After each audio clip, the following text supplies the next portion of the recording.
Yeah. Welcome into MJT, the home of Gronk-level talent. If you missed that, it's worth it. Go back to Joe's solo Monday night recap. It was the video right before this one, and somebody had the audacity to compare themselves to the great Hall of Fame legend, Rob Gronkowski. I'm Tony Tucker. That is Michael on the microphone in the top right, or whatever way you're looking at your screen. He's the white guy. I'm the mixed guy. And below us is Joe Morley right there. Together, we form MJT. We're three friends talking football. But we're always looking for a fourth, so hit that subscribe button, like, comment, share with your friends. This is our Week 5 wrap-up. We do this every Tuesday. We get together, and we just talk about our thoughts on the games. And I see Colts fan made it in here, which typically Thursday night from the week before would be our first game. I don't want to talk about this game at all. So I will allow either of you gentlemen no more than 60 seconds to say whatever you want about Colts and Broncos before we move to London. So what do you got? So I got 59 seconds to talk about how terrible the Broncos are. There you go. There you go. No, I don't really have much to say about this game. We kind of expect it to be a defensive battle, but it was like just miserably bad with the offensive injuries. And I really do think it's injuries to both these teams. They got talent. They got veteran quarterbacks that can orchestrate that talent. They're adjusting to their scheme still. Broncos fans keep saying, and it's like, it's not a good thing to be still adjusting in week 6 this much, where you're only scoring 9 points in an entire fourth quarter and overtime period. And they're just brutally injured on the offensive lines. Like, they're just unguarded. They can't block nobody. I'm interested to see what the Broncos are supposed to do. Because they got to change something. There's no way that either of them are going to win a single game the rest of the year if the offensive line plays the way they did in that game. Both sides. Terrible. Look, I'm a Raider fan. A lot of stuff's not going our way, but at least I can say I'm not a Bronco fan, because that could be worse. It could be worse to be a Raider fan. It could be a Bronco fan. That game on Thursday night, we talked about a lot. That game on Thursday night was a shit show. One of the worst NFL games I've ever watched in my life, and I don't want to revisit it, so let's move on. Yeah, perfect. I did enjoy the part where Russ threw the pick to Stephon Gilmore. That was fucking hilarious. That was pretty funny, I might add. I forgot that I was going to open the show. Last week I ranted about how greedy the NFL was.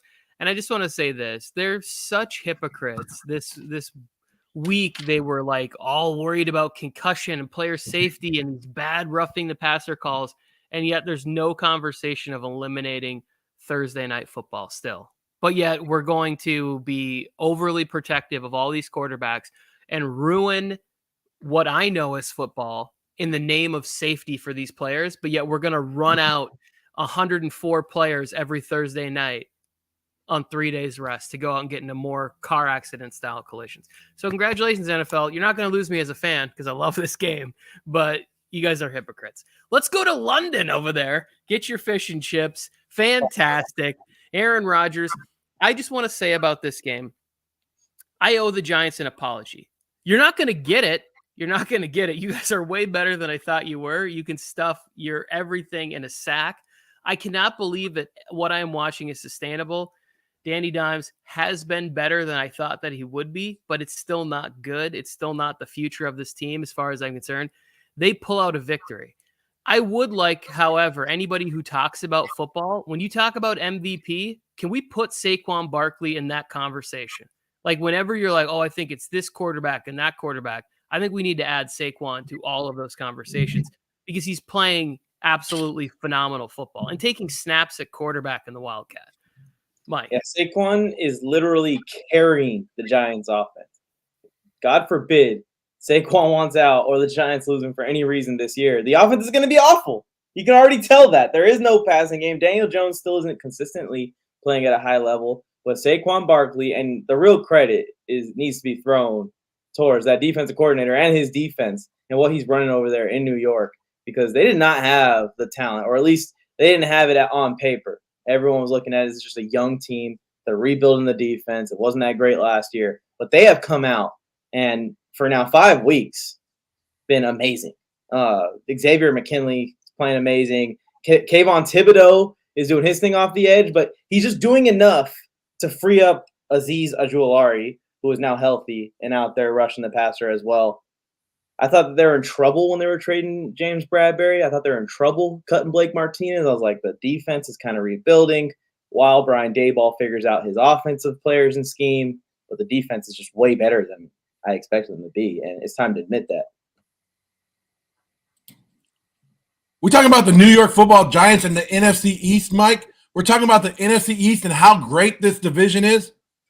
I don't know if it's the New York Giants better than the Packers, or the Packers are just shitty this year too. The whole NFC East, the whole NFC that we talked about in the offseason has been down. The AFC has been the dominant conference, and this is just showing it. When the NFC East is out there winning games, and they're winning games, like you guys talked a lot of crap about Daniel Jones. But Daniel Jones, Brian Dable made him a game manager. He's in here not making the big mistakes that he was making last year because it's not on his shoulders. It's on Barkley. And as long as Barkley's running that ball, the New York Giants are winning because they don't have anything else. And their defense is just doing enough. But, I mean, come on. Is this more of just the Packers not knowing what they're doing? Like, did losing Devontae Adams in that Packer offense really destroy everything that you had? You can't even get Aaron Jones going? Come on. Like, I'm not buying any of these starts of the New York Giants. I'm still good, but a good win. I'll give you a good win, but come on back across the pond and let's get it going. Giants fans, just don't get behind Danny too much. I bet you he's still not the quarterback next year. No, he is definitely not. Rodgers at the microphone talking about positivity because Jair Alexander is already throwing up words like potential losses to the Jets at home, which is like insane to me. I'm going to pick the Packers. I picked the Packers by 10 points in this game. I want to throw out a way too early prediction. Aaron Rodgers is going to be so frustrated with the receivers that he's going to force a trade to the Tampa Bay Buccaneers when Tom Brady finally retires at the end of this year or moves on to the Dolphins. I don't know how that's going to work out. He won't be back with the Bucs, I don't think, which leaves a vacancy for veteran wide receivers and a good defense. Aaron Rodgers will finish his career with the Tampa Bay Buccaneers. You guys want to say anything about the Packers? I have a similar prediction, Tony, but I think that the prediction is going to be that Aaron Rodgers gets so frustrated with his receivers that he forces a trade for a receiver. And the Green Bay Packers, for the first time ever, acquire a wide receiver at midseason or sign one. You know what I mean? Yeah, I got where you were going there with a little whip action. OBJ is not coming in and solving any problems for Aaron Rodgers. OBJ's been linked to every fucking team, every team this offseason. And he's not even supposed to be back until like week 11, week 12. Like Deshaun Watson might beat him back this season. Let's see how this pays off for him, though, because think about it. He's making everyone think that they're in the race. And if you're a contender, you can bring me in. And I'm sure a lot of these contenders would love to bring OBJ in as like a depth wide receiver. But maybe he's like going to get $5 million for one half a season, then $3 million with all this talk. It's genius. He will. He'll get $5 to $6 million. Somebody will pay him to come back. I just don't think he's a game changer after 3 knee surgeries. I don't think that's going to put this team over the top. Maybe if they still had Devontae Adams, but you're asking him to be the one. Not going to happen. Next game. I predicted on our Friday show, preview show, tears. I said this game was going to be close. And for Dan Campbell, it was going to end in joyful tears or sad tears. You couldn't even muster tears because they got spanked. He got the all the moisture just beaten out of him. 29-0. Bill Belichick just continues to amaze everybody. Third string quarterback Billy Zappi, and I know it's against the Lions defense that's terrible, but then your defense comes out and shuts down an offense that's one of the highest scoring, most functional offenses in the league, with or without backups here, there, whatever. It didn't matter. Everybody was dominating. Belichick does it again, 29-0. You just can't count out the Patriots. And everybody who said the Lions were ready to win and win and win and win, it's just not happening. There it is. Thumb down for Mike. Thumb down for the Lions, and doesn't make me that happy, but I'm smiling, obviously. The Lions are a team, and I think we've been talking about this for the entire season pretty much, except for Joe. Joe believes in them. 10 wins. But the Lions are a team that is loaded with a bunch of talent. Offensive line, bunch of young, amazing players. The running backs, great players. The wide receivers, when they're healthy, they're great. The defense has some bright spots now with the few draft picks they've landed over the last couple of years. But they lack a quarterback and leadership.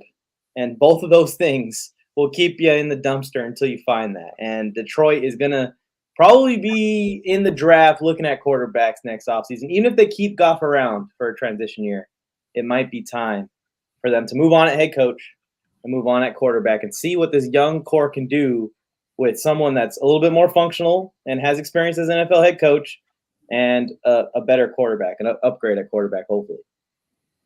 Tony, and I know you love this game because I know that you love every time the Detroit Lions go out there and get their butts kicked. I don't know what it is about you, but you're like, I love it. Even though you're like, I'm from Detroit and I love the Lions. No, you love when the Lions get their butts kicked because there's probably a lot of friends that you could talk crap to.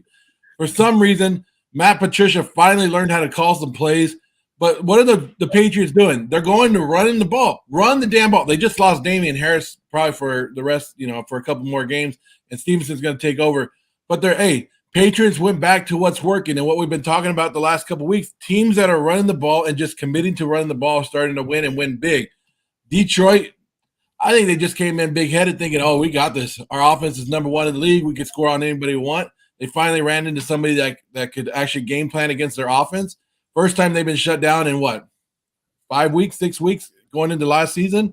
Good for the New England Patriots, but basically we saw two bad teams play each other and one team won. No way. Talking shit to a Lions fan, that doesn't do. You don't go to your mortal enemy's grave and just start screaming out his headstone. Like the Lions, you just can't make fun of somebody who's just been beaten down. Anybody who's a Lions fan, I'm happy for him, and I have many of them in my life, and I wish them nothing but the best. But the best is far, far away. It's down the road. It might look promising by the end of the season, but right now, that is not the case. When the Lions miraculously hold on to a lead or come back on somebody in a couple weeks, Joe, I don't want to hear no pro-Lions stuff on here, all right? We're burying that Lions team. It's over. Yeah, it's really more just about the fact that they don't have a defense. They should be winning football games, but they're not. Ramondre season. Now, let's talk about the greatest team ever assembled. Many people have already crowned them champions, myself included. Have my Airbnb set for Arizona. The Chargers escape with a victory on the ballsiest call ever by Brandon. Okay, I'm done. Brandon Staley pissed me off so bad in this game. You cannot, no matter what you do, make that call. And I just want to say this to all the analytical people out there.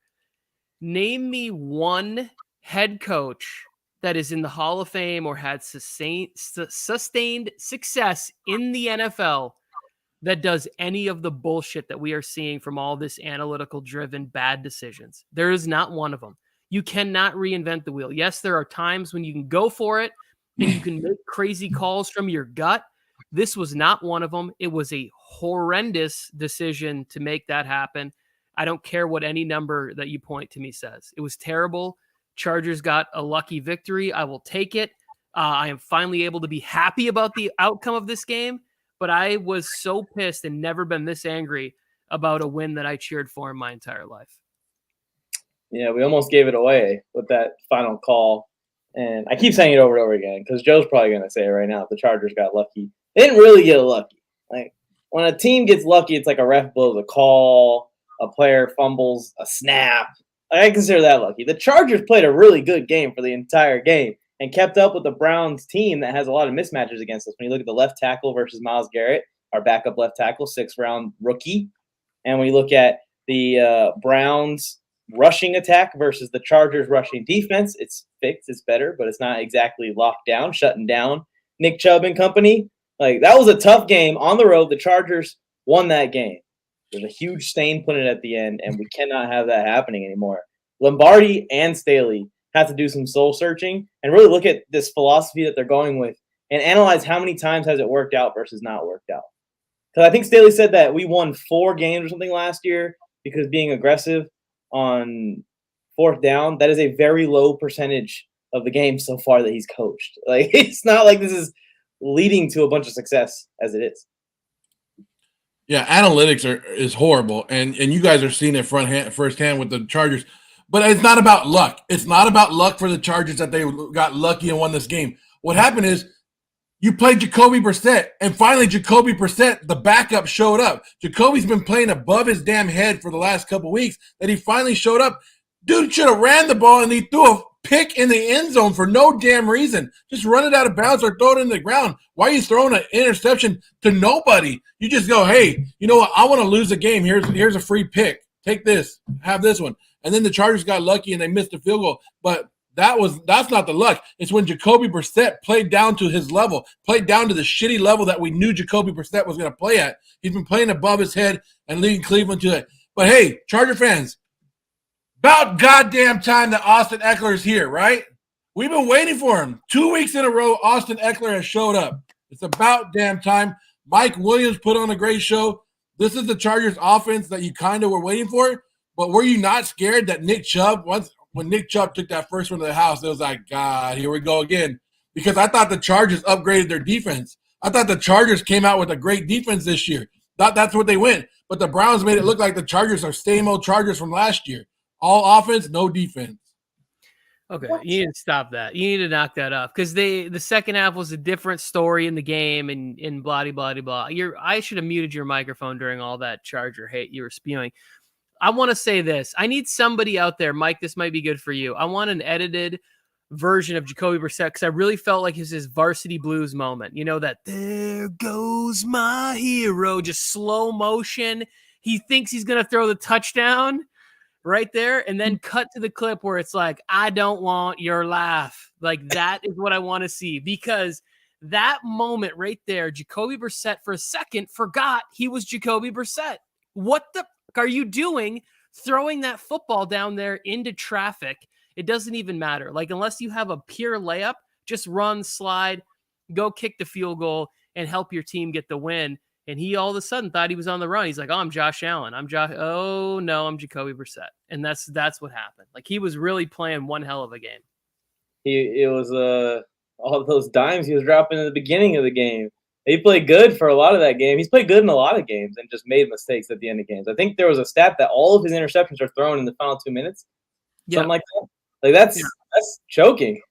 Under pressure, making a huge mistake that cost your team in all three of their losses so far. But Joe, I have a beef to pick with you. This Chargers defense isn't improved. Explain to these people how we outrushed Nick Chubb and how great his game was. And also, pop quiz, how many points did the Browns score last year against the Chargers defense versus this year? Think about half. Okay, you got 12 points better. Good job. Well, that's bad. That's terrible.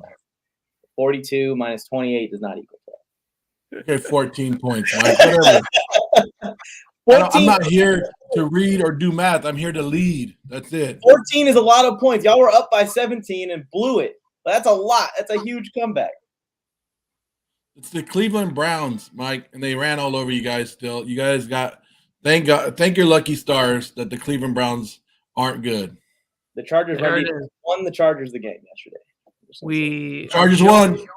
And you know what their reward is? They get Russell Wilson next week on prime time. Yeah, I cannot wait. I cannot wait for that game. Thank you, Russell Crowe from the Beautiful Mind. Let's move on to this game this was maybe the most disappointing game of the week for me because now not only does the Chargers loss to the Jaguars look even worse at this point, but also like, come on, Jaguars, make this AFC South interesting. Like it was right there for the taking. Now it just makes it more of a jumbled mess where somehow the Tennessee Titans, who have so many injuries and like their defensive backs are just ravaged and they lose their left tackle for the season. And people are questioning Derrick Henry. They continue to fight. They continue to get good coaching, good breaks. All of that stuff adds up nicely. But at home against the Texans, I know you struggle historically against them or at least of recent history.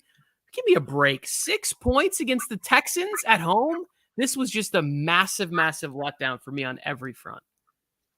Yeah, the Jaguars really failed. They had a chance this week to put away the Texans while kind of elevating themselves in the division standings and in the division race, and they flopped.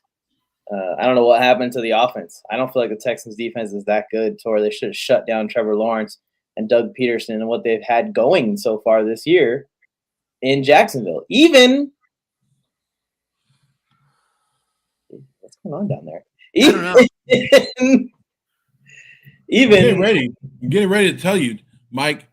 I didn't want to interrupt you because I was getting so excited. I told you guys this shit was going to happen. I told you Jacksonville isn't the team that everybody thought they were. Just because they went out and they beat the Chargers. They beat the Chargers on a bad week when the Chargers were injured and not ready to play. They shouldn't have been out there with Herbert. Jacksonville came out hot at the beginning of the season, but they're going back to the same team that we thought. I told you guys I had questions about Trevor Lawrence last week. And when he has to sit back there and throw the ball 47 times, he's not that dude. He's not that guy. Houston figured it out. I told you Houston figured something out in that Charger game when they were down and they were getting blown out. And they said, you know what? We're going to commit to the damn run. We're going to let Pierce run the damn ball. And Damian Pierce is now the fourth best rusher in the league and fourth highest rushing yards in the league. And he's just keep going. You saw that run, Mike. You know the run I'm talking about where he's breaking tackles left and right. Damian Pierce is putting himself at the top of this league in rushing. And the Jacksonville Jaguars are going back to where they belong in the middle of the standings. Yeah, I was about to say that. Is this a two-horse race in this division once again? Also, is the Texans' defense a little bit underrated? That was a masterful performance by their defense to shut the Jaguars down. The Jaguars' offense has been really good. It's been improved this year. Christian Kirk, it looked like he was worth the money up until the last couple of games. So, interesting question marks now arise in Jacksonville once again. Maybe they're one of those meddling teams, Tony, where they're going to be a team kind of around 500 this year or maybe just below it. Yeah, I think that both these teams are on the same level of like they have a lot of young, fun, interesting players, but consistency is something you don't establish with young, fun players. Like they just need more veterans and leadership similar to the situation with the Detroit Lions there.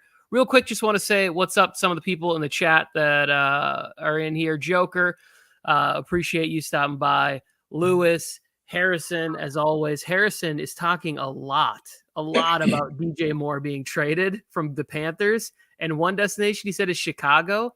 I don't think that in my head, I was like, I don't think there's one worse move you could make for DJ Moore. And then he said it.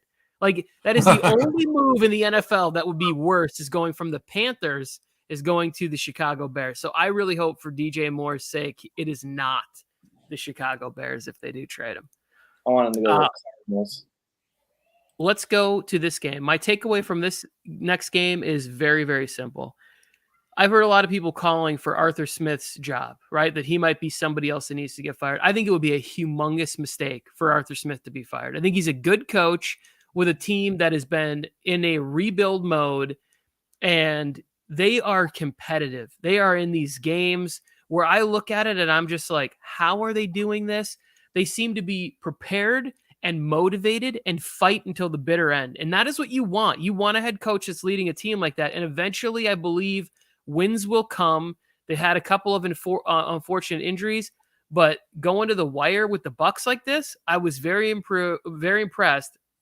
And I thought to myself, if Arthur Smith got fired, I definitely think he would get another shot at a head coach. I think there's an organization that will look around and go, oh, this guy's doing something right, because that team fought to the bitter end every time. Maybe immediately, too. Like, he might get fired one day and get hired a week later or something, because they need to get some more talent in there from to work with, especially at quarterback. I know Marcus Mariota's in there doing what he can, and that was kind of Arthur Smith's hand-picked guy. I know Arthur Smith has in his mind that this is not the franchise quarterback for the Atlanta Falcons. They're looking at other options. They got to be looking at Desmond Ridder to just what's already immediately on the roster. So we'll see what happens as far as their quarterback position goes. That'll help them out a ton by itself, because he's an offensive-minded head coach. You need the quarterback to really use your full scheme. And if this is what he's doing, limited at quarterback, I'm very interested to see what he does when Calvin Ridley hopefully comes back and they keep him. They don't trade him. Kyle Pitts, Drake London, Cordero Patterson are all healthy, surrounded around, either a young phenom out of college that they like or a free agent pickup that might hit the free agency or trade market. Lamar Jackson, maybe. I don't know. I don't know if I could believe that Arthur Smith. I don't know why you guys are believing in Arthur Smith. I can't do it. I can't do it. Like, there comes a time where you have to start. Even with bad talent, you have to show a little bit. And maybe it is. Maybe I just don't believe in Marcus Mariota, and I want to see the young guy get him in there. But you're 2-3. I don't see improvement in the team. you still can't get your best offensive weapon going, and you want him to be the leader for the next couple of years. Like, show me that you can actually get Kyle Pitts in the game plan, and maybe I'll consider keeping you as a head coach. But after that, if you can't even get my best player, your best offensive player in the game, I don't want you. Yeah, we're definitely going to see Desmond Ridder at some point this year, unless they can continue to stay in this division, because this division is worse than I think a lot of us anticipated, right? Like, the Bucs are leading, but not by much. The Saints and Falcons are both 2-3, and if this game goes the other way, the Falcons are the leader in this. If Tom Brady doesn't get a call that he kind of said it was an unwelcomed hug, that's what he described that roughing the passer as. Like, if they don't do that, maybe the Falcons win this football game. And so it's like, when I look at all of the things that are adding up, Joe, I'm not saying he's guaranteed going to win a Super Bowl for the Falcons. But what I'm saying is, when you look around at all the other coaches that are out there, where teams and players and situations are like not really playing hard, or it looks like maybe they're not, like everybody's not really invested, I'm not finding that to be the case in Atlanta at all. When I watch the game, like, they're just grinding, and they're not going to drop back and throw the ball 35, 40 times with Marcus Mariota. That's not a recipe for success. Like, he's just trying to win football games. That's part of the reason is that they're not having big game plans for Kyle Pitts or Treylon Burks, because he's still trying to win football games. But at some point, Desmond Ridder is going to be in there, and he's going to open up the offense a little bit more and see what he can do. I just think that firing coaches in a situation where people are playing good, that's what we want. We want like, I know that I want that for my team. I think that the Falcons. But the Falcons only played good for the fourth quarter. That was it. The fourth quarter. It was 21-0 going into the fourth quarter. Yep. And then the Falcons came alive. Again, Joe, it's 21-0 going into the fourth quarter, and they showed fight. They showed hunger to be in the football game. A lot of teams would roll over, start getting careless with the football on offense. Defense isn't quite selling out. They want to make it to the weekend healthy so they can make it to the next week and collect their game check. They didn't do that. They continued to claw and scrap all the way to the end. That's what I'm talking about, is the impressive part. How many teams have we seen where they just roll over and this game really would have been 38-0? Especially also when you look at the Tampa Bay Buccaneers, maybe have triple the amount of established talent on that roster for Todd Bowles and Tom Brady to work with versus what Arthur Smith is working with in Atlanta in that game. Like, we aren't even expecting the game to be close, let alone an almost comeback from 21 down at the end of the game. I mean, it's not the end of I'm not saying it's not the end of the world if Arthur Smith gets fired, right? Like, it just means that, like, the Falcons are starting over again. And I think that with the way that this division is transitioning, why not leave them in there? If Tom Brady leaves, are you telling me that you wouldn't consider picking Atlanta to win this division next year? If Jameis Winston's the quarterback for the Saints, and who knows what the Panthers are doing, you would have, like, one of the better coaches, at least on paper, in the division, in my opinion. Put Jimmy G in. What happened? So put Jimmy G in there. Yeah, they'll figure out something. Let's move along to the game where I was really hoping that I would be able to filibuster enough in the show so we could get Max and Juan in here. At least Juan was telling me, oh, this Pittsburgh Bills game is going to be close. I got a feeling. Trust me, Kenny Pickett's going to dazzle in Buffalo. Buffalo's defense is terrible. 38-3. I think I said at one point I was worried about Kenny Pickett making it out fully intact in this game. And then afterwards, he was talking about some of the hits that he took in the game. This game was not close, and Tomlin describes it as being smashed. This was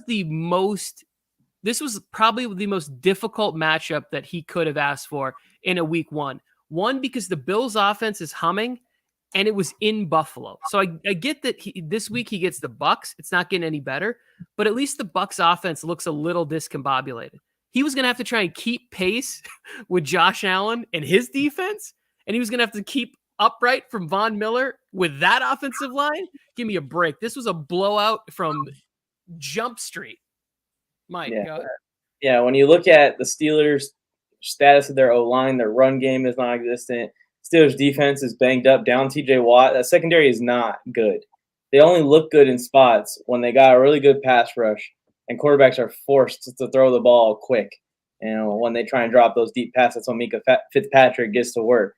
The Bills are just a way better football team with a way better roster right now than the Pittsburgh Steelers. And if the Bills are going to be legitimate Super Bowl contenders like we all think that they are, I thought they were last year, they got to do this to teams like this. They can't drop games like this. These are the weird games they've been dropping over the last couple of years in the middle of the season at a random time. This proves that the Bills are on another level. They're on a mission right now this year. Of course, it's going to be an exciting playoffs, and it's not over yet.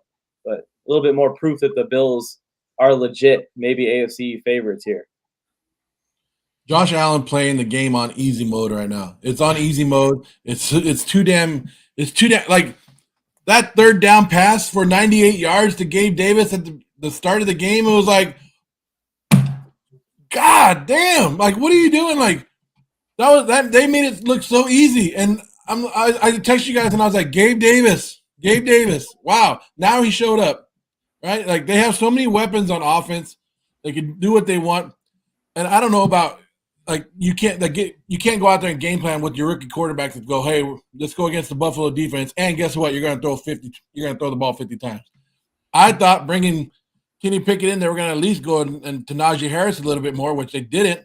We all knew he was going to go to George Pickens, which he did. Buffalo did take some cheap shots on Pickett that I saw, and I was like, that's uncalled for. But you knew this game was going to get ugly, and it got ugly quick. But it was ugly from the beginning. Like, I don't know if you guys saw the one where Diggs, I think he had to be on Fitzpatrick, right? Where he just takes an inside route and then goes, nah, I'm going to go outside.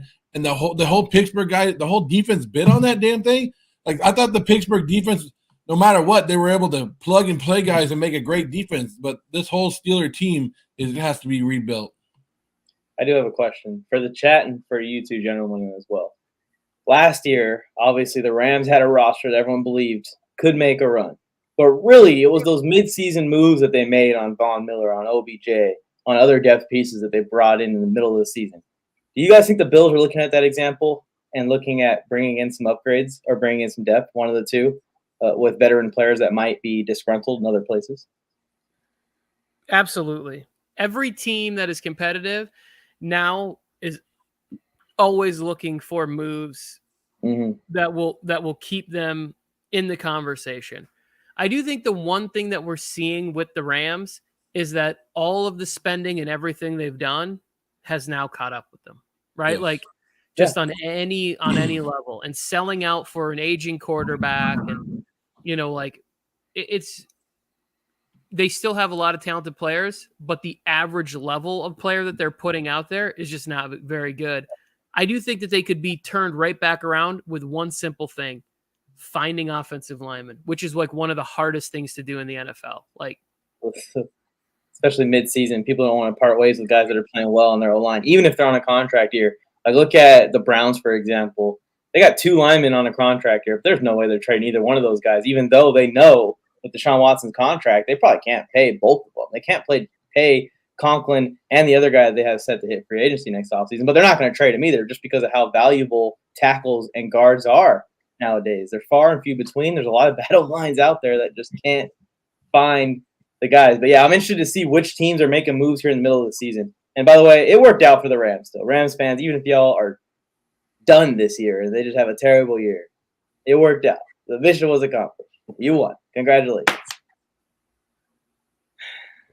Yes, Jordan, you can ask any questions you want. And Joe, who's running the chat, will get him up there.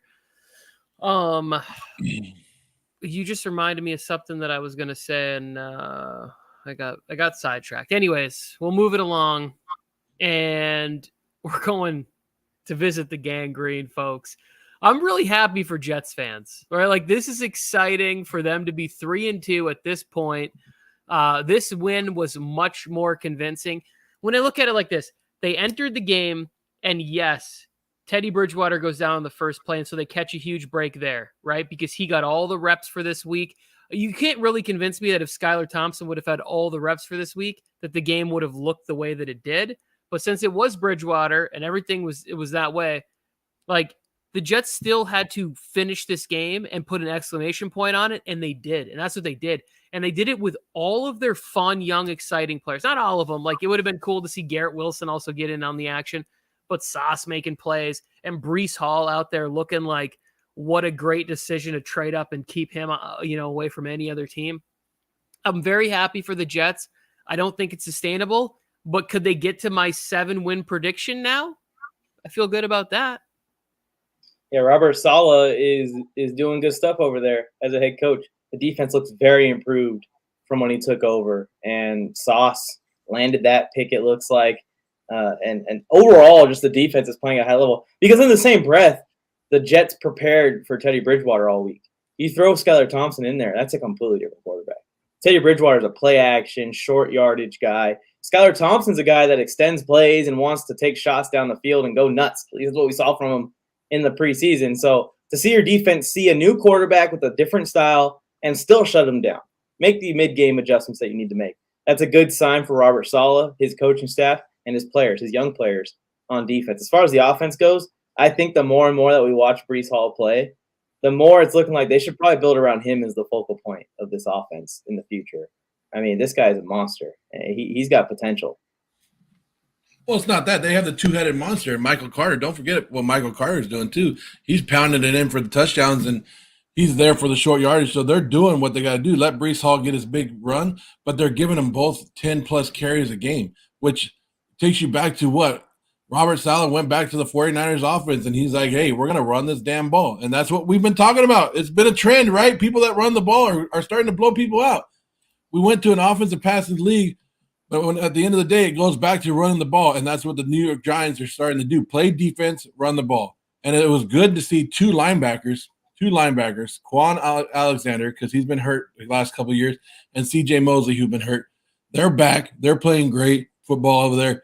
But like I said, Skylar Thompson, like Mike and I heard a lot from Dolphins fans about Skylar Thompson, but at the end of the day, he's a 7th-round draft pick that wasn't ready to start or come in and play this game. And you're down to your third quarterback. How much can you take away from the win? You take a lot away from the win if you're the New York Jets, because you take wins when you can get them. And you could take – this is the Miami Dolphins team that started out 3-0, and people were already crowning them, right? Hey, they still had Tyreek Hill on the field. They still had Jalen Waddle. They still had Mostert out there. They still had everybody out there on offense, and you still went out there and you did your job. Hey, 21 points in the fourth quarter by the New York Jets. They're turning it around up there in New York. Yep. Carl Lawson back making plays. Good for him. You got Robert Saleh, pride of the NMU Wildcats. Love to see that. Tyreek said in a post-game presser last week, is there any concerns with Teddy Bridgewater coming to quarterback? And Tyreek said to the reporter that you could play quarterback and I will put up numbers. Well, we're about to find out, Tyreek, if that's true. I'm telling you, this injury situation at the quarterback Dolphins is looking gloomy, like ruining their season gloomy. It gets worse than that because Tyreek is in a boot, Mike. Like he's also maybe missing a couple weeks. I don't want to go. I'm not a doctor, but anytime I see somebody in a walking boot after, it does not bode well for speed receivers and guys who need to make quick cuts playing the following week. Oh man, oh my goodness, the Minnesota Vikings. Oh boy. 4-1. How is this season going to crumble into nothing for Vikings fans? They try so hard, it seems like, the Vikings in my life to lose games. And again, being from the Midwest, lots of friends that are fans of the Minnesota Vikings. Playing a fantasy league with like 8 people who are all in the Minnesota area, and my chat fills up every weekend with their anxiety about the games that are going on. And when Justin Fields breaks that long run in the game, I could feel people defecating in their pants, in their living rooms, like, oh my goodness, we're going to lose to the Bears. This game, I did not watch the end of it like Mike told me to, right? I didn't watch it closely and go look at it. But I just see the Vikings as like really fun offensively when things are working out. And maybe at some point the magic actually sets in where O'Connell and Jefferson and Cousins and Cook and Thielen even are all on the same page because there's too much talent. They just got to figure it out. Like this division is theirs, Vikings. Don't choke it away. And ironically, Tony, this game was the first game where Cook had a great game and Jefferson had a great game. Kirk had a great game. Everyone had a great game, and it was still close somehow. They just couldn't get the ball in the end zone. They couldn't put the points on the board to blow the Bears out. If you just close your eyes, don't look at the score, and look at the stat lines and see 10 catches for Justin Jefferson and 2 touchdowns for Dalvin Cook, you're thinking that they got smoked. They smoked the Bears. No, the Bears hang in tough. And that Bears defense, man, especially the front seven, keeps them in games. And that's why that they even have wins this season is because of that front seven. And against bad teams, the Bears can just play good defense and get the offense going a little bit. They can beat those bad teams. They don't do it. And I keep getting pissed about it because that's a good upset pick from week to week is possibly if the defense can shut opponents down. But they keep failing me when I actually go through with picking them.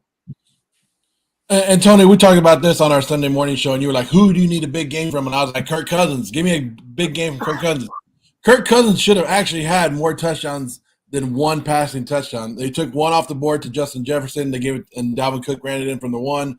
There's another one where he gave it to Dalvin Cook, and he could have had a bigger game. Something at halftime. I don't know if Minnesota went into halftime thinking they had the game squared away, or maybe Chicago just made better adjustments at halftime. But something at halftime turned this game around because Minnesota was running away with it, and they had it won at halftime. And Chicago just said, you know what, we're not giving up.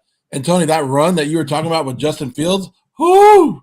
I was just not the name drop or anything, but I hit up Matt Akota this morning because from the NFL Network, that's me and him and Mike knows this, are big Justin Fields fans, and we've been talking about Justin Fields.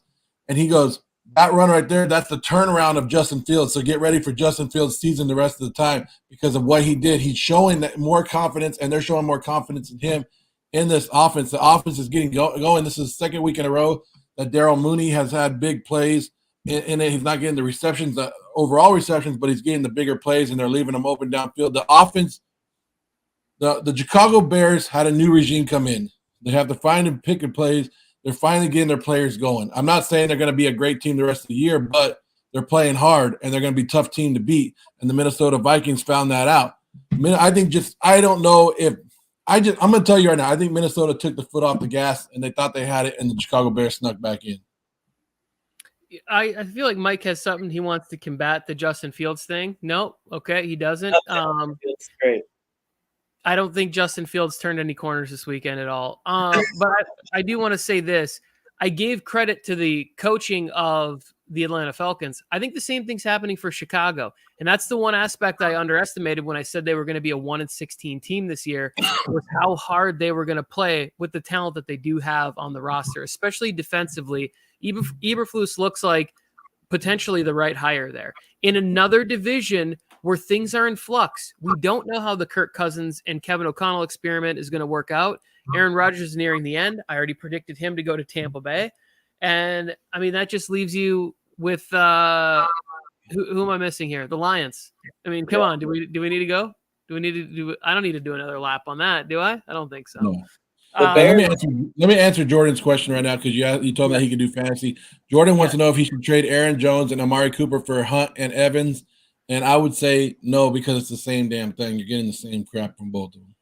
His team is Aaron Jones, Eckler, Chubb, Brian Robinson. Like, you don't need to make a trade. You don't need to make a move. You got it. You're going to make a move. You make a move for a better player. The Evans and Amari Cooper, same level. Aaron Jones and Hunt right now are on the same level. Like, go out and make a big splash. Dude, just play the waiver wire. Rock with Amari and Diggs every week until further notice. Jordan, I'm gonna push back on my friends here, and I'm gonna say this. At least you would get Hunt being there as like the handcuff if anything happens to Chubb. But as of right now, your team is fine. But if you want to do this, I do think Evans has more upside with Tom Brady than as opposed to Amari Cooper with Jacoby Brissett for the next 5 weeks, and then trying to figure things out with Deshaun Watson for the final 4 or 5 weeks of fantasy. So that's the only thing I would say is I like Mike Evans a little bit more, and I like the idea of having Hunt as my handcuff if you want to. But it's not a necessary trade, and it's not like a huge win for you. You got a good team, my friend. Good job. You're going to dominate.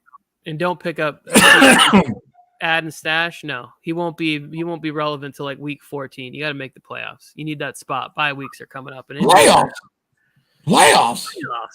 You want to effort? I forgot. I wanted to cut out the Mike Tomlin one where he's like, you talk about effort. We got smashed out there. I was like, oh shit. His eyes are so intense. I would suit up for Mike Tomlin in a second and sacrifice being able to walk for the rest of my life again. Like that dude fires me up so much. Here we go. This game right here. I think we all kind of were right on this one that Carson Wentz was going to let us down. I knew I was like, he's going to put up huge numbers. I had more like 4 touchdowns, but he had all the yards there.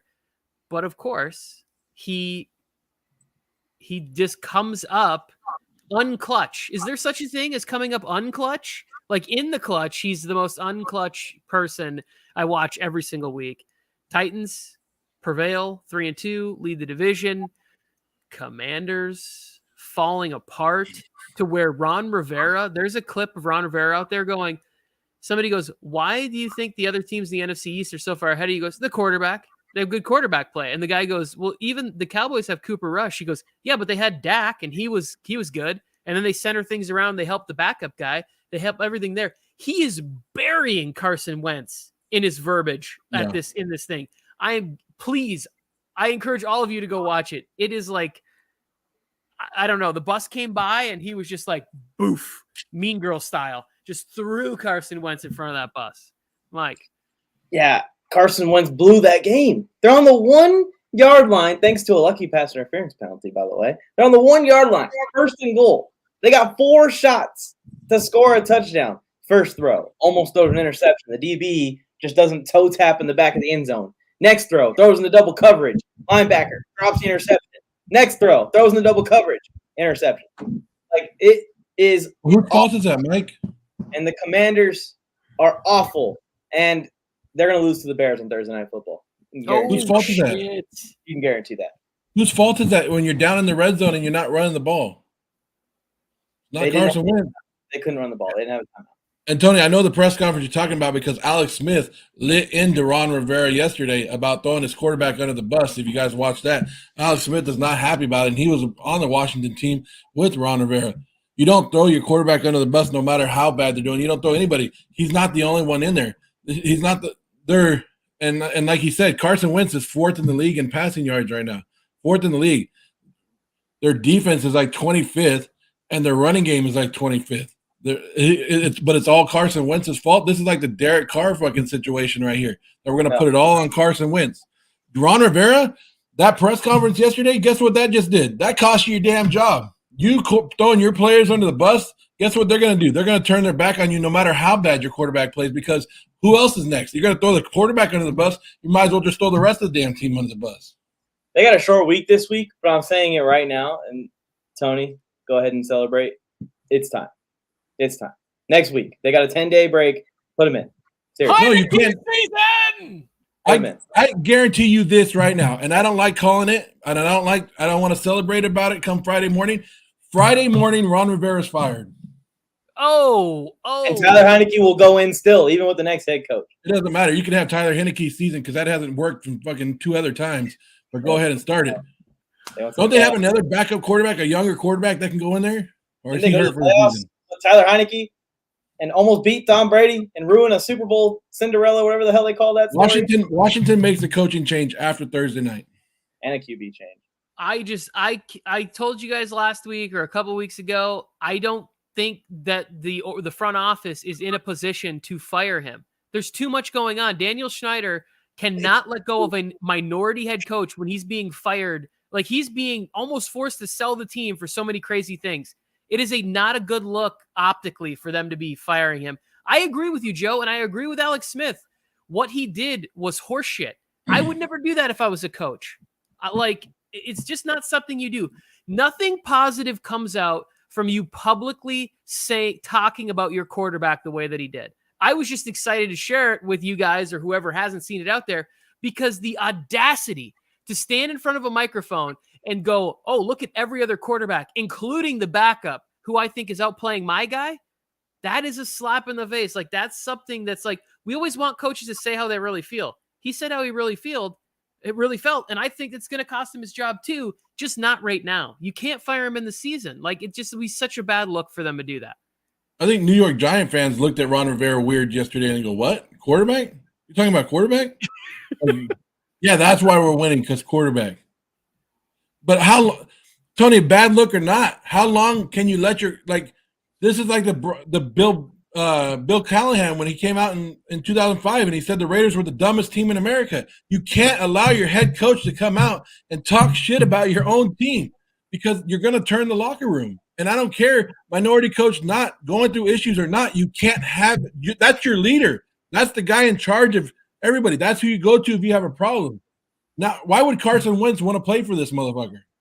I'm just saying – I just want to say, Philadelphia, everyone talks shit about Carson Wentz. All the coaches, everyone wanted him out of there. Goes to Indy, GMs, coaches talking shit about Carson Wentz into microphones. Washington, talking shit about Carson Wentz. I do think it is extreme, but there's a theme here. And this Carson Wentz is looking like a backup quarterback. And I feel bad because 2 years ago, and here you are, Renee, if you're tuned in, Renee told me Carson Wentz stinks. Coming off of Carson Wentz's career year. And I said, no way. Carson Wentz and the Eagles are going to be great this year. They're going to win the division. And since then, it has been nothing but just terrible Superman play like he's Patrick Mahomes when he's Carson Wentz. Get him out of there. Let's see it. Yeah. Let's see someone else. And also, Joe, just go look at what's going on in the front office. Like, just go read some of the stuff that's happening with the Commanders front office. It's everything there is a complete mess. I'm not even sure if anybody who's super high up is in the building is paying attention to most of stuff that's going on. Like, they just gave all this money to Terry McLaurin, and it doesn't feel like there's enough of an investment to try and get the ball to him.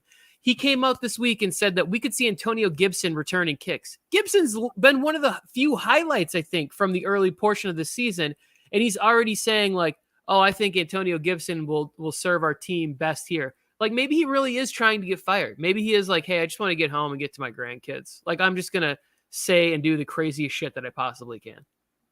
Yeah, hopefully what they should have done with the Commanders when they did this name change and they had all this Dan Snyder stuff going on, they should have 1998 Browns that franchise. They should have just cut that franchise and moved and just created a whole new franchise with them. Oh, yes. We just spent way too much time on the Commanders, so let's I'll be a little bit more judicious with our time here. We got 6 games left. Saints, Seahawks. My quick takeaway from this is that Pete Carroll is winning. He's destroying this argument. On the road in New Orleans for this game to be this way, I didn't see this shit coming at all. Their defense is just playing so bad and they're losing players to injury and everything. There you go, Pete. I really didn't see this. I didn't see you guys being this competitive with Geno Smith, and Geno's been fantastic for Geno Smith. This is going perfectly for the Seahawks.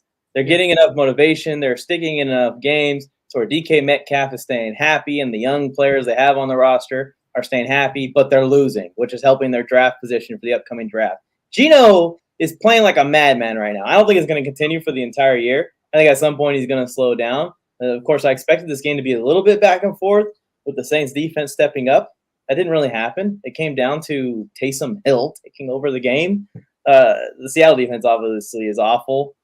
Yeah, congrats to the Seahawks, man. You guys are going to get a high draft pick, and you're going to have a fun season, it looks like. And Ken Walker's in there. Sorry for Rashad Penny, man. So many. I feel so bad for that kid. He's a talented player. They wrote Geno Smith up, but he didn't write back, Tony. He didn't write back, and he dropped some dimes to Tyler Lockett in the end zone. It was amazing. Those throws to Tyler Lockett in the end zone, I was like, holy crap. Holy crap. And then DK Metcalf, they took a DK Metcalf touchdown off the board as well, where he beat Lattimore deep as well. And Chris Olave got hurt in this game. Don't forget about that. He went out. But it was good to see Taysom Hill. I talk a lot of crap about Taysom Hill, but finally they got him back in the lineup in New Orleans. But this is I don't know what to say about this. This is 2 teams that we expected nothing out, and they put on a great performance, a great game. And it was just this was the game that I'm like, okay, I'm stuck on this game. I'm stuck watching this, going back and forth. I was hoping Seattle was going to pull it off. I was hoping Geno Smith was going to do it, but it was a great game, and that's all I could ask for between those two teams. Yeah, Dennis Allen, signature defensive coach. This is not a good start for the Dennis Allen regime for the Saints. 32 points at home against a team that I don't know. I don't get it. Moving on, Harrison has waited so long for this moment. He's down there praying that Carson Wentz, the next stop on that tour, is not with the Carolina Panthers as they lose 15-37. And this is the kind of thing I'm talking about where the team just starts looking like they're quitting on you at some point. And a team that has, again, a defense that was fighting and playing really, really good. The offense, what do you expect? The 49ers are like one of those top 5 sort of scary level defenses, even without Nick Bosa in there. I just looked at this game and I said, here we go again. 49ers are going to be in the NFC Championship game and everybody's going to pick them and Jimmy's going to let them down. He's going to throw some interceptions. That's what I thought. I watched this game. I said, oh shit, 49ers are going to the suit. Oh shit. Yeah, no, they still got Jimmy G. Yeah. They barely made it to that Dallas game, too, even though Dallas played terrible. But, yeah, the 49ers can do this year after year. This defense is just amazing. And some of the guys on this defense are so young that it frightens me that they are on rookie contracts for multiple years, and they're all going to grow together. Yes, they're all going to need to get paid at the same time, but on the flip side, right before that, you're going to have another legendary defense in San Francisco in the next couple of years, if it's not already there. And for the Panthers – they're in dangerous territory right now. The head coach just got fired, interim coach coming in. If there's not a spark, like a Rich Pistachios type situation in Vegas last year, team or players on this team are going to start demanding their way out. And DJ Moore and Christian McCaffrey are probably at the top of that list, especially DJ Moore, who just put faith in the Panthers, signing an extension with them. Why'd you do that? Look, I hope Steve Wilkes is the interim coach. I hope he does a great job because I think he got shit on in Arizona in that 1 year that he was there. I hope he turns this around. But he's going to have to do it with P.J. Walker because Baker Mayfield's out with a high ankle sprain now. Sorry. This is the first game that the Panthers come out and put 300 yards up on offense. There's only 306. And then you go and fire your head coach. Like they were turning the corner. No, they weren't. A lot of 49er fans are excited about it. They're excited about being 3-2, and I'm telling 49er fans, you should be pissed off because you should be 5-0. The 2 losses that you took were the Chicago Bears and the Denver Broncos. You should be 5-0. Your defense should be this amazing because of the 5 games that you played, 3 of them are number 30, 31, and 32 in offense in the damn league. So your defense should be looking amazing. But you beat the Carolina Panthers, and Tony's talking about crowning you as the NFC champions. 49ers, you won this game, but at what cost? At what cost did it cost you? It cost you 3 defensive starters this game for the season. 49ers got to find a way to fill those gaps for the defensive players and get it going. Who did they lost 3 players for the season? What did I miss? Mosley and I didn't see the other one. Well, Bosa more than likely he don't be for the season, but he'll be out for a while. And then there's one more. I forget what it was. Harrison is in the comments saying he wants to trade for Justin Herbert. If Herbert were the quarterback of the Panthers, they would be like one of the favorites in the NFC. That's how good the defense is. And then he would have DJ Moore, Robbie Anderson, and CMC. They'd be up there with amongst the leaders in the NFC, in my opinion, with just one position change. So whoever gets this job, and I am rooting, like Joe said, for Steve Wilkes. I don't think it's good for the Panthers for them to win games, but it would be good for him to win games. And I'm rooting for him. Mosley tore his ACL. Yeah. Jimmy Ward broke his hand. And Nick Bosa has his groin injury. And then they also, remember Robbie Gould got hurt as well, the kicker. They lost Robbie Gould as well. Does he have a groin injury like Micah Parsons had a groin injury? Because Micah Parsons had a groin injury. Micah Parsons kept playing. And crushed Bosa stood on the sideline. Both Bosa bros with groin injuries? What is this? Yeah. Who needs to go fix those boys' groins? They need the New York Giants medical staff. Massage from groins on the sideline. Yeah, Harrison, if you want my response to your trade offer, just go watch the stream from last night after the Raiders game. That's how I feel about that trade offer. All right, let's go on to this game right here, where my takeaway from Eagles Cardinals is that I think that there's some weird thing happening where does it feel like the Eagles might be buying their hype a little bit? Like they might be like reading the clippings and like it feels like they're playing with a little bit of like, oh yeah, we're that team, we're that guy, I'm him, or whatever that meme is that all the young people keep using. It feels like there's a little like I don't know. My only other rationale for this is that the Cardinals are as good as Mike was projecting them to be, but I refuse to give Mike any credit for that. So what I'm going to do, on the other hand, is say that the Cardinals were looking ahead to the Dallas Cowboys matchup and what was going to go on with that and winning the NFC East and reading their press clippings. Because I'm not giving Mike any credit. F Mike. I wasn't even saying the Cardinals are good. I was just saying that they're a little bit sneaky and they're going to be in this specific game. And I still picked the Philadelphia Eagles to win it. It's not even that crazy. I was just saying that their defense has been playing well. Not even that their defense is great. Not that they have great players. They've just been playing better than you guys think because obviously they got stomped in week 1. But the next couple weeks after that, they've been all right. And again, Mike, they hung Cardinals fan. Here we go. Yeah, go Cardinals. I'm going to start rooting for them now. But K1 cooked up. K1 cooked up that Las Vegas team. That's when I started to fall in love with the Cardinals. But, yeah, the Cardinals stuck in this game, missed the kick. That would have sent it to overtime. I expected a close game. I expected a tough game. Eagles were on the road. Now they got to get ready. Buckle down. This is going to be a great game on Sunday. Sunday Night Football for the Cowboys game? Hell yeah. Yeah, I think so.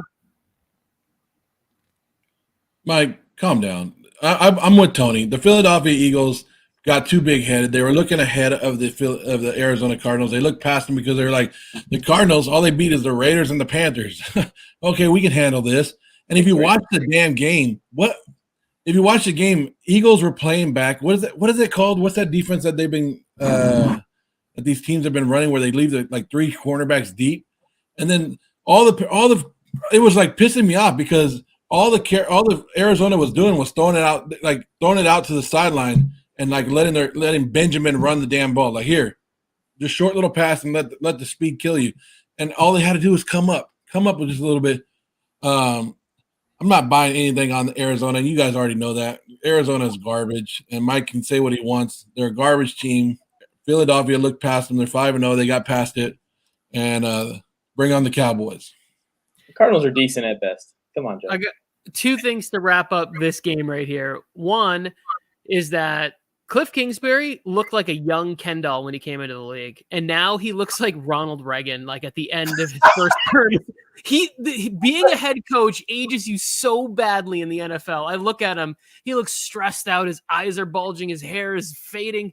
It's really sad. And then secondly, Mike, this might be a fun TikTok for you. Is what was the shortest shortest 2 starting quarterbacks in NFL history game?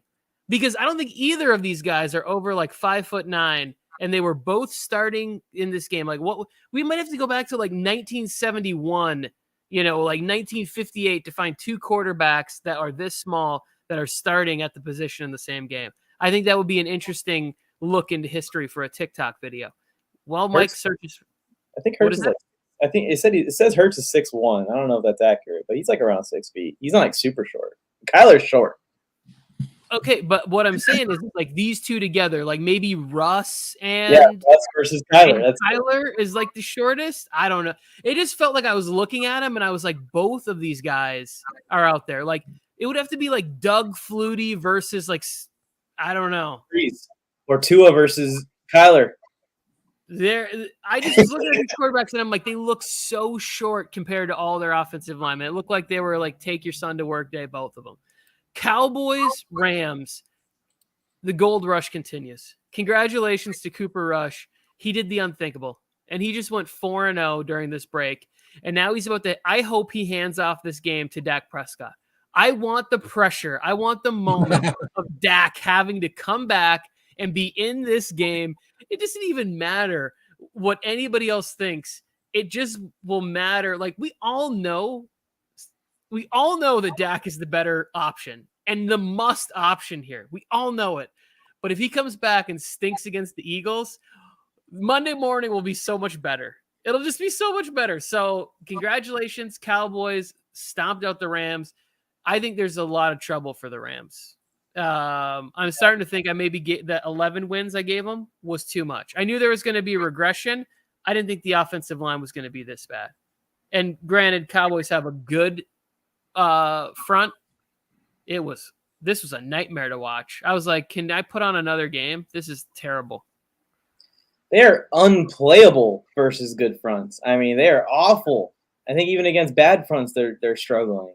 The Rams do need to hit the panic button. The offensive line is ruining their offense. A lot of their stuff last year was manufactured through Cooper Kupp, feeding Cooper Kupp down low, and the second you come up to try and stop all that, they didn't really have a great run game. Once you try to come up and stop all that, that's when they start hitting you over the top.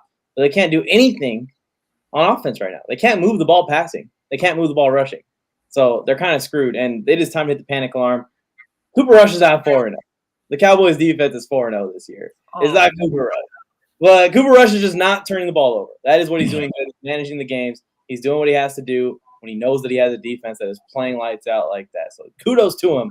But Dak is an offensive weapon. They were the number one scoring offense last year with Dak Prescott there. There it is. I don't know. Are we giving Cooper Rush too much credit? I mean, he did go 10. No. He had 10 completions for 100 yards. Like 100 yards. There we go. Like, really?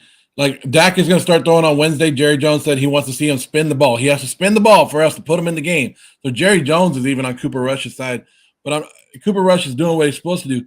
But this is more of the Rams being a shitty offensive line. Like, Matthew Stafford, you act like you never played for a crappy team before. Like you've never had bad offensive lines. You played in Detroit. You ran around for your whole life. You took these hits before. Like, you got spoiled so bad last year that you're like, I forgot how it was. Scrambled. Get your ass moving. Do something. And then this is just a product of what we've been talking about. When you don't have draft picks, you spend money out there on big players, and you're not bringing in, and you're losing coaches left and right. This is the second year in a row they lost an offensive coordinator, right? Or they lost offensive players, they lost coaches. The Rams are going to take that hit. But if you're a Rams fan, you got to celebrate because you won your Super Bowl, right? You took your Super Bowl, now take your damn losing season. Oh, my goodness. Are we overrating this? If the Chargers just won 4 games with Easton Stick or Chase Daniels, I would be freaking out, and I hope Mike would too, because that's insane. If Jared Stidham came in and won 4 games in a row for the Raiders, you better be very impressed. It doesn't matter how they're like, how many people buried the Cowboys? Well, Dak's gone. Like, Cowboys are finished. I think it's the only one who picked the Cowboys the first week after and said Cooper Rush is going to win another game. Like, I'll say, Tony, that Cooper Rush is one of the best backup quarterbacks in the league right now, and he's showing that. But the reason the Cowboys are winning, if the Cowboys defense was even average, they would not be winning all these games. They might have won one of these games that they've won with Cooper Rush. Were you impressed with Jude Stanton last year? An average defense, or like just an average defense. And you're talking about Colt McCoy, and yes, it was impressive that Colt McCoy came in and won games for the Cardinals. That's how much I cared. I think that the Cowboys, and this is for the sake of my boy Dak, because the Eagles actually match up well against the Dallas defense. They're going to be able to give Jalen Hurts time, and they got receivers to run down the field and go after the Dallas secondary. That's been really good. But everyone's saying Trayvon Diggs is shut down all of a sudden. The reason is because receivers aren't even getting to their breaks down the field before the pass rush for the Cowboys are getting there. Like, if the O-line of the Eagles can hold up, I think the Eagles are going to win that game, Dak or Cooper Rush. So just let Cooper take an L, and let's get Dak back out there the next week. Cincinnati, New York, Washington, and the Rams. Cincinnati, New York Giants, Washington, and the Rams, Tony. You want to crown this guy as a future Hall of Fame quarterback. He's beating NFL teams as a backup quarterback. I mean, you got to give him something. I'm not hating on him that much, Tony. I'm not on the same level as you. If I am the Cowboys, I am worried about Parsons and that injury out there. Like, you're one bad snap away from him going down, and that taking a lot of your defense away. Yeah, they'll still be good, though. But, yeah, that would be this is insane. Harrison, we appreciate you always sitting in here for this podcast. He had to go. I'm assuming he has a class.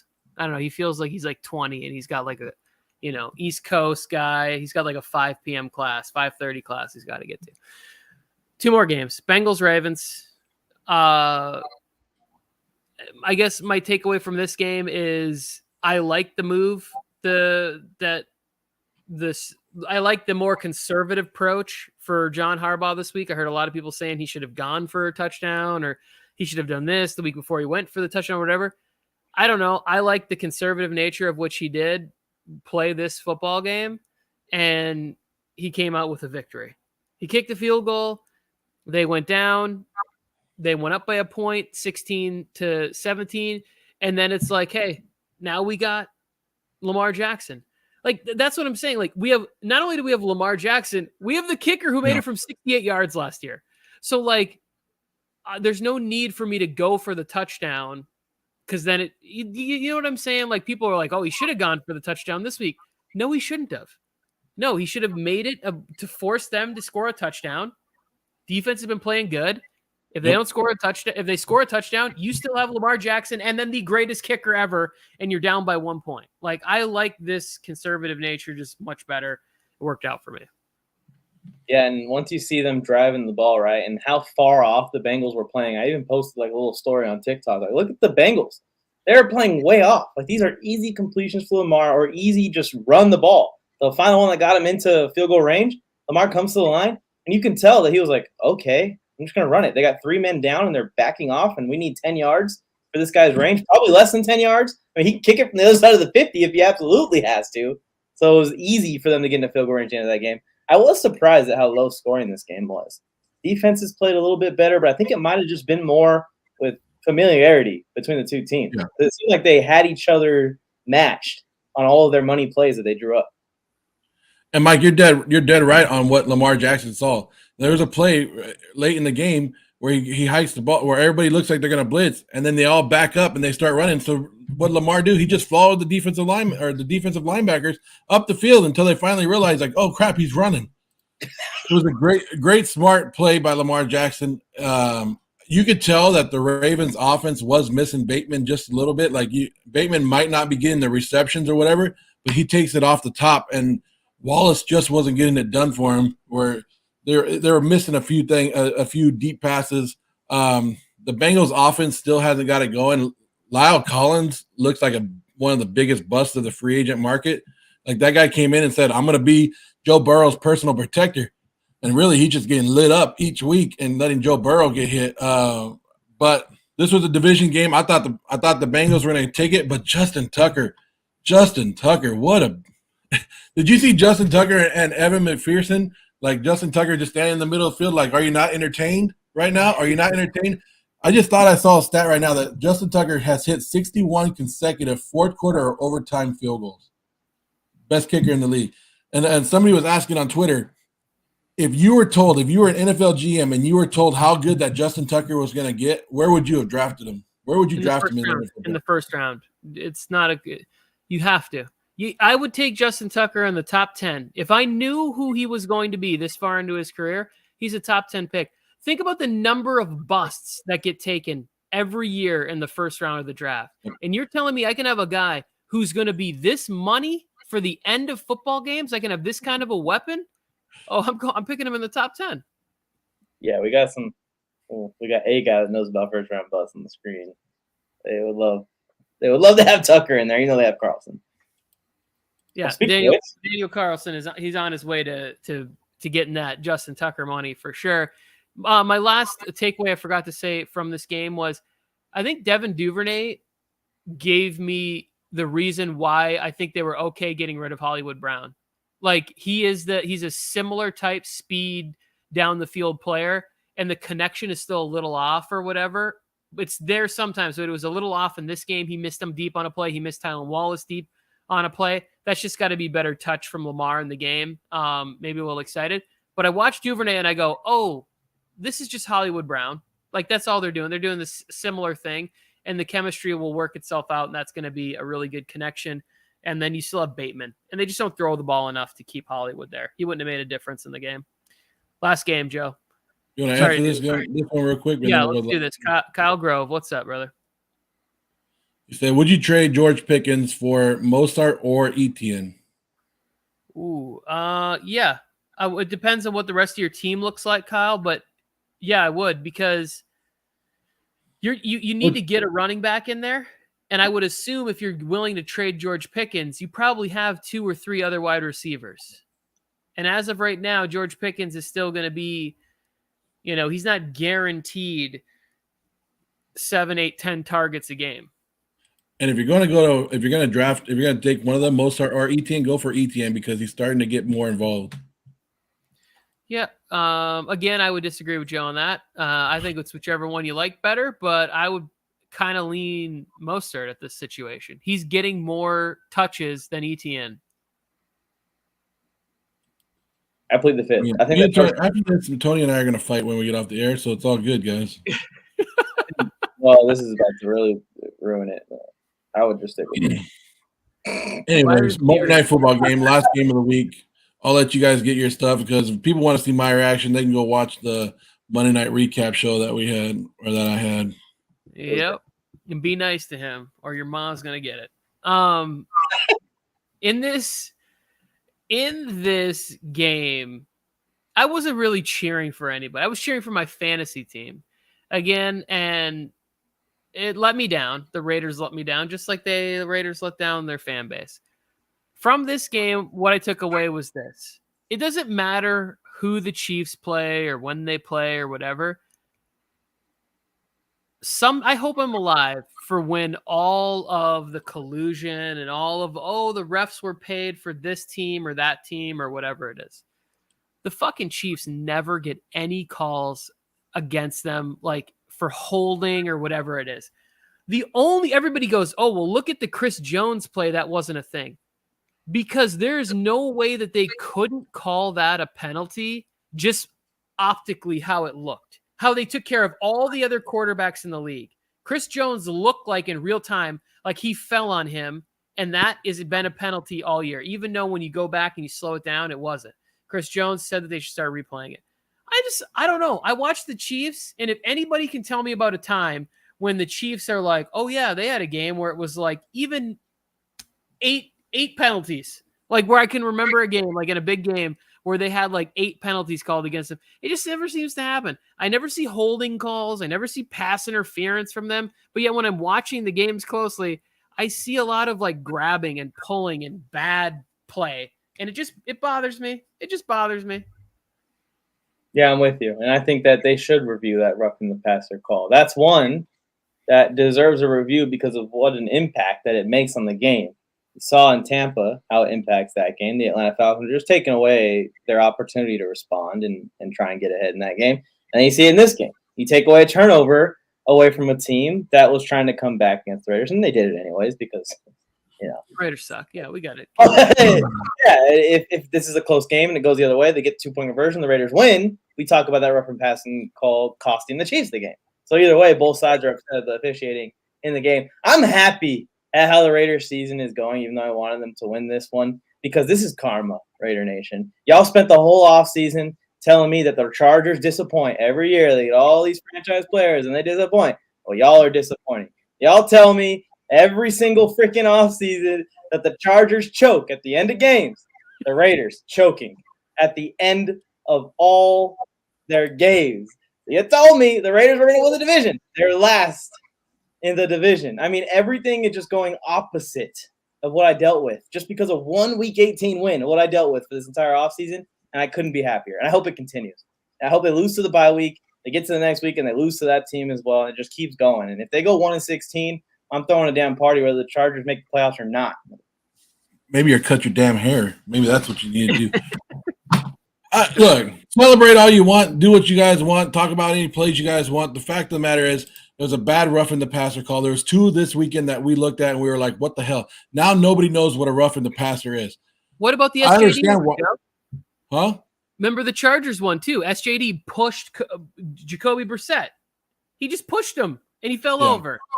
And they got Max Crosby has been getting a lot of calls on him for roughing the passer on some of the sacks that he gets. And it's like, we don't know what it is. We don't know what it is. This one looked bad because Jones took the ball away. But Jones did, according to the rules, he put all his weight on Derek Carr. And it reminded me of when Tony Siragusa did it to Rich Gannon back in the day. That's how old I am. So if you guys want to look that one up, go ahead and look that one up.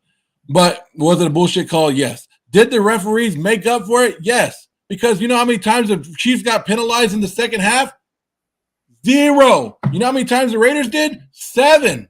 The Raiders have been one of the least penalized teams in the league this year. Oh, look, our piece of shit guy's back. Hey, welcome back, Gronkowski. Anyways, the Raiders have been one of the least penalized teams, and all of a sudden, they get 7 penalties put on them.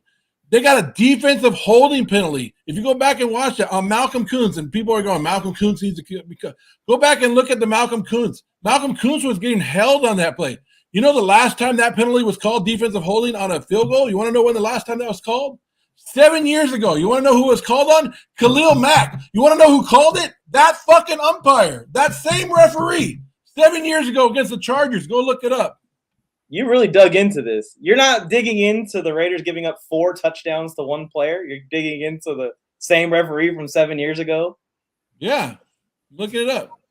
But touchdown number 3, I'm triple teaming him. Like, he's not scoring a 4th.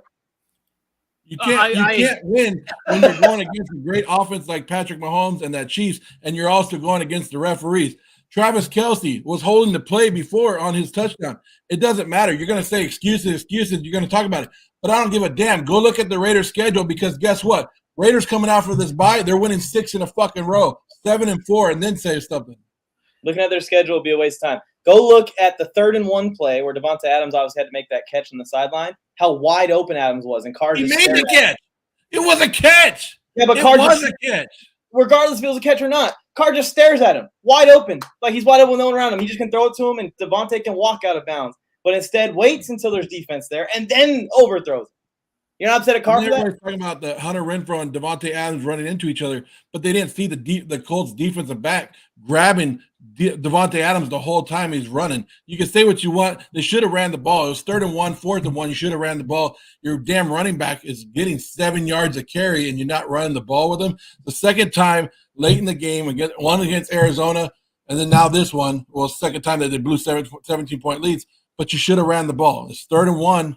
Run the ball. You only needed a field goal. You have the 2nd best kicker in the league, and you only needed a field goal. I just kept thinking, Joe, last night when they had not covering Travis Kelce in the end zone, I wish that I could send you the drop of bold strategy, Cotton. Let's see if it pays off for him. Because there literally, I don't know what the game plan was for Travis Kelce in the red zone, but that was the anti-game plan of what you wanted. This... Like when I watch this game right here, like, and you see this, I immediately think like, I want to give credit to the person, and it was somebody in the NFL, but I don't know who it is. Referees should have to go to the podium after the game.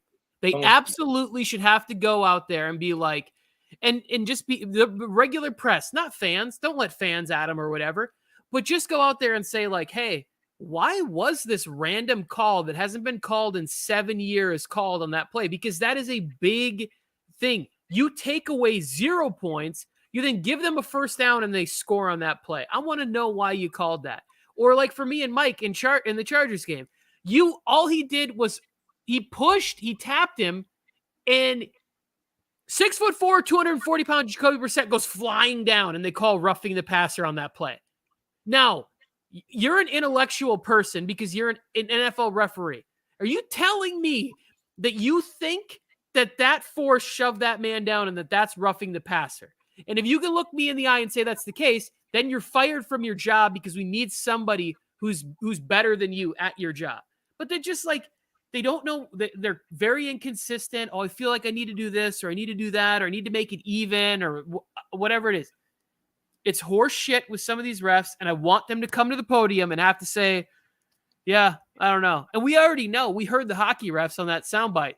Yeah, I don't really like this team a couple years ago, so I just gave them a couple makeup calls in the game. We already know that refs are predisposed to having these bias in their life. We know it. And then the analytics again got to Josh McDaniels at the end of the game. Why? The Chiefs did it too. Why did both teams go for 2 at the end of the game? I don't understand it. Well, the Chiefs had a chance to make it a 9-point game. That's why they were going. And I get that. That one makes sense to me 100%. Because if you make it it's already going to be a 7-point game, right? And you don't think that Josh McDaniels is stupid enough to go for 2. Oh, wait, he does. He is stupid enough to go for 2 when you have Daniel Carlson as your kicker. That's money. Take that point. Take the point, dude. Yeah. Don't do this. Oh, we're going to go for the win on the road in a loud stadium. Don't do that shit. Still has 4 minutes left and 3 timeouts. That makes sense if it's like at the buzzer. We don't want to go to overtime. We don't want to put this game on a coin toss. We're going to put it in our backs here with 10 seconds left. With 4 minutes left, the situation up 1 and tied against Patrick Mahomes with the ball in his hand is exactly the same. You got to hold him. You got to hold him. And I was telling last night, you can't come to the podium and be like, well, I trusted my defense, because your defense got their ass kicked the whole second half. You can't come out there and be like, well, we wanted that 1-point lead because our defense was going to come out there and shut them down. No, they weren't. And people were like, well, they shut them down. They stopped them. No, if you were a tied game, Patrick Mahomes and that defense would have gone for it on 4th and 3, or they would have done different plays and they would have drove. You basically, when you went for it and you missed that 2-point conversion, you put the pressure still back on the Raiders. You never took the pressure off of your team. If you would have kicked it, tied the game, the pressure would have been off the Raiders, but it continued to stay on the Raiders. And you change the mentality on the other side. Like, they have so much less pressure as an offense to execute when you're tied or up 1 late in the game versus tied. Like, when you're tied, there's a lot of urgency there. When you're up 1, they're just trying to get that clock kill. But I was sitting there, I stayed up late last night because I was pissed off and doing stuff. But I want to know how the hell Vegas does their predictions, because the Raiders have been blown out by the Kansas City Chiefs 41-9, 41-14 the last 2 times. Then this one was Kansas City +7, and it was a hell of a game. How does Vegas do this shit? How do they know that teams are going to play real good? So I think there's a lot of stuff that goes into like how they pick and whatever it is, but like, because they're going to look at defensive upgrades from the coaching staff and everything like that, offensive upgrades, like how these teams looked, and they're also going to look like traditionally how they've played. How were the games without Tyreek Hill in the game? Like, they're going to go pour through so many different ways to set that line, because Vegas is about making money. So they need to give you a line that's tempting. So if the Raiders just came off of a win, you're not going to go make the Raiders like huge, like underdogs in this game, because everybody's going to buy up that line. Yeah. Like everybody's going to take that money. I was thinking it was the other way around, where they thought people would buy up the Chiefs going, oh, the Chiefs could blow out the Raiders by more than 7. But Vegas actually lost money yesterday with the Raiders. Yeah, I'm sure they did. I'm sure a lot of people did buy the 7 points. But if all of a sudden you make this game, 13.5 for the Chiefs, a lot of people are going to take the Raiders, are going to put money on that, and they're going to cash. So you can't make it too crazy based on what it is. And they're pretty good about it. And I bet you if you went back and looked at the lines in those games, the Chiefs probably weren't favored to win those games by double-digit points either. Oh, yeah, they were.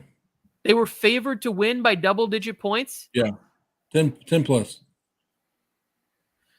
In both matchups last year. They thought you guys were real shitty then. I mean, and they were. They got their ass kicked in both of them. But that's what I'm just saying. Like, it's weird to me how Vegas is so much onto it. But it is what it is. 1-4. Yeah, we'll talk about this off the air. We appreciate everybody tuned in here to MJT. Please, if it's your first time, if you're listening to the audio version of this, we are extremely grateful for you. Head on over to YouTube and subscribe to MJT Football. Lots of great stuff. We got our Friday show coming up. Stay tuned here. There's always ranting and ravings and fun shorts that'll be put up by these 2 gentlemen here. I've been slacking on my pimping, and I don't plan on turning it up anytime soon. But these guys are fantastic with their content. I will show up for these shows, and on Sunday morning, we do the fantasy football show where we give great advice. This week, Uncle T's gut call of the week, Travis Etienne. I just told some guy on the chat, just start Travis. I can't give you any reason why, but just start Travis over whoever the other person was, and it worked out. It was great. Fantastic. We also told somebody to bench Gabe Davis, but it's all right. Wait, I told somebody to bench Gabe Davis? I don't know. I think we picked. I don't know. We'll have to go back and look. No. Go listen to that. I was big on Gabe Davis. They're playing the Steelers. Steelers can't stop anybody in the pass game this year. None of us said that. That's crazy talk. We did tell somebody that they might want to think about putting Dalvin Cook on their bench. Why are we giving out all the bad shit at the end of the show? We only give out the good shit. Like, hey, yeah, come see our show. We missed all these picks. If you're already here and you're still watching at this point, you love us. So Let's hit the music and let's get the. Go ahead. anyway. All right, music, shows. Let's go. Somebody. Haters gonna hate, lovers gonna love. I don't even want none